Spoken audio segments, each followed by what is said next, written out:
प्रशांत किशोर की संभावनाएँ आप कैसे देखते हैं? क्योंकि इस चुनाव में ढेर सारे लोगों को ये उम्मीद थी कि प्रशांत किशोर ने जो नैरेटिव बनाया, जो मुद्दे थे माइग्रेशन का, एम्प्लॉयमेंट का, इन सारे मुद्दों को एक्चुअल जो जनता के मुद्दे हैं, उसको वो उठा रहे थे। और लोगों को लगता था कि एक नई ऊर्जा, नई एनर्जी लेकर आए हैं। लेकिन पिछले 10 दिनों में उनका मोमेंटम काफ़ी नीचे चला गया है।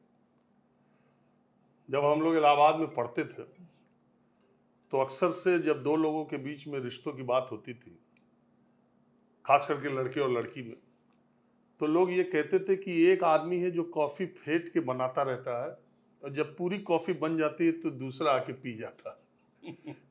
प्रशांत किशोर ने उसी तरह से कॉफी बिहार में खूब तैयारी की, खूब फेंटी कॉफी हुँ, उन्होंने। लेकिन अगर महागठबंधन को जीत मिली हुँ, तो यही कहा जाएगा कि कॉफी तैयार की प्रशांत किशोर ने, फेटी प्रशांत किशोर हुँ, ने, उसका फायदा मिला महागठबंधन को। हुँ, कारण वही फिर पुरानी बातें आ जाती हैं कि प्रशांत किशोर ने निश्चित तौर पर एक वेलकम स्टेप है उनके जैसे लोग का राजनीति में आना। हुँ, लेकिन आप देखे होंगे कि टिकटों के बंटवारे से पहले उनका जो मोमेंटम था, हुँ, टिकटों के बंटवारे के बाद वो आपको कम दिखाई दे रहा है। हुँ, और जैसे-जैसे चुनाव और आगे बढ़ेगा, क्योंकि मैं ये मानता हूँ, हालाँकि प्रशांत किशोर जी बहुत ही रणनीतिक रूप से हम लोगों से उनकी कोई तुलना ही नहीं है। बिल्कुल, उनको जितनी जानकारी है और सारी चीज़ें हैं और वो जानते होंगे हकीकत हमसे भी ज़्यादा। बिल्कुल। लेकिन थर्ड पार्टी का एक्जिस्टेंस अब हिंदुस्तान की राजनीति में बताइए है कहाँ? हुँ, अगर यूपी जैसे जगह में बीएसपी एक सीट पर हो जाती है, हुँ, लोकसभा में उसका खाता नहीं खुलता है, आप कहीं भी देख लीजिए, थर्ड पार्टी का एग्जिस्टेंस कहीं है, राज ठाकरे का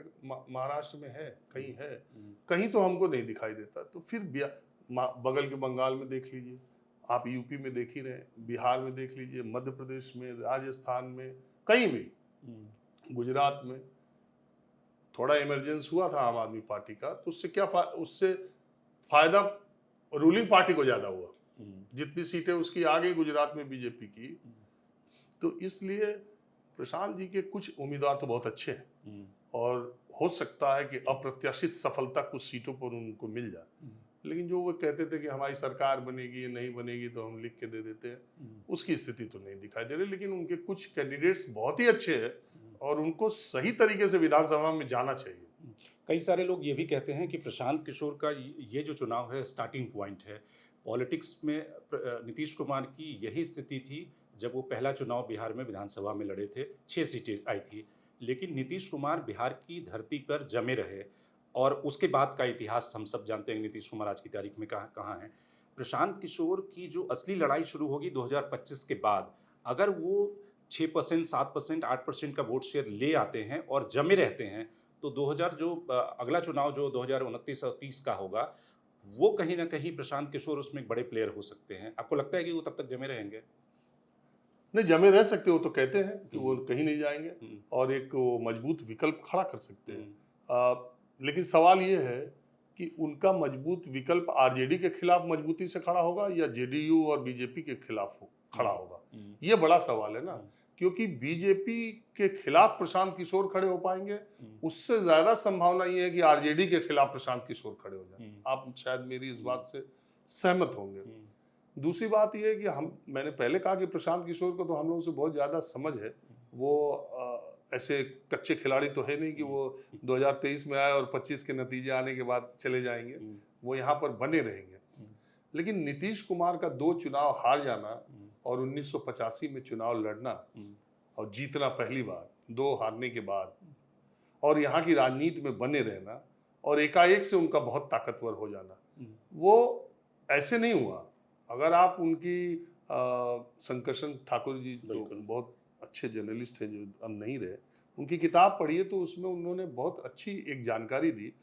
नीतीश को कुमार को लालू यादव को सीएम बनाने में नीतीश कुमार का बहुत बड़ा हाथ था। बिल्कुल। बाद में जब लालू यादव की पॉलिटिक्स को उन्होंने यादव डोमिनेंट पॉलिटिक्स के तौर पर देखा और उनके लगा कि उनके जाति, क्योंकि यहाँ यादव और कुर्मी यहाँ भी और यूपी में भी क्लैश दोनों इकट्ठा एक ही होने तरह लगे। की हुँ, पृष्ठभूमि हुँ, उनकी है। हुँ, तो खेती-बाड़ी में हुँ, या हुँ, संसाधनों की दृष्टि से पढ़ाई, तो उनको लगा कि, तो आपको याद होगा कि एक पूर्व नक्सली सतीश ने हुँ, इसी पटना के गांधी मैदान में कुर्मियों की एक रैली बुलाई थी बड़ी, और उस रैली में जाने से पहले उस किताब के मुताबिक नीतीश कुमार पटना के गांधी मैदान का चक्कर लगाते रहे और जाऊं कि न जाऊं, और उनके अंदर एक बेचैनी थी कि लालू यादव के साथ अब रिश्ता चल नहीं पाएगा, और तो उन्होंने लालू यादव से डिफेक्ट होने का फैसला एक कुर्मी रैली में किया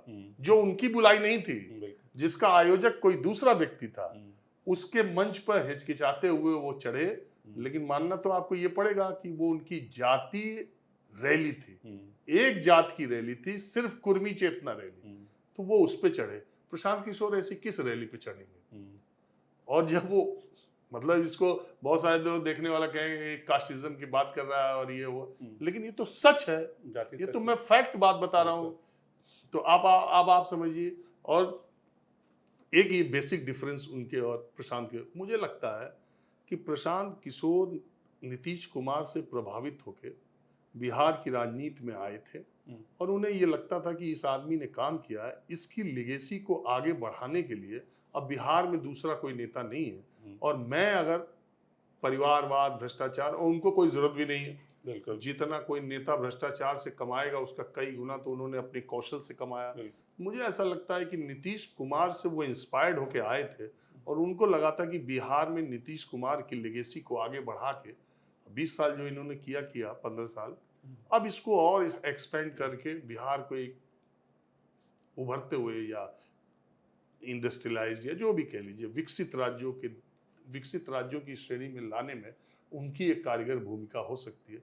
मुझे लगता है कि यही सोच के प्रशांत किशोर आए थे, नहीं बनी जब उनकी नीतीश जी के साथ, तो उन्होंने अपना रास्ता अलग करके, और वो एक बहुत बड़ी लकीर खींचने की कोशिश कर रहे हैं। हम लोग तो चाहते हैं कि वो सफल हो, क्योंकि जिस तरह की बात वो कर रहे हैं, देश का हर सच्चा नागरिक चाहेगा कि उन्हीं मूल्यों आदर्शों पर देश की राजनीति हो।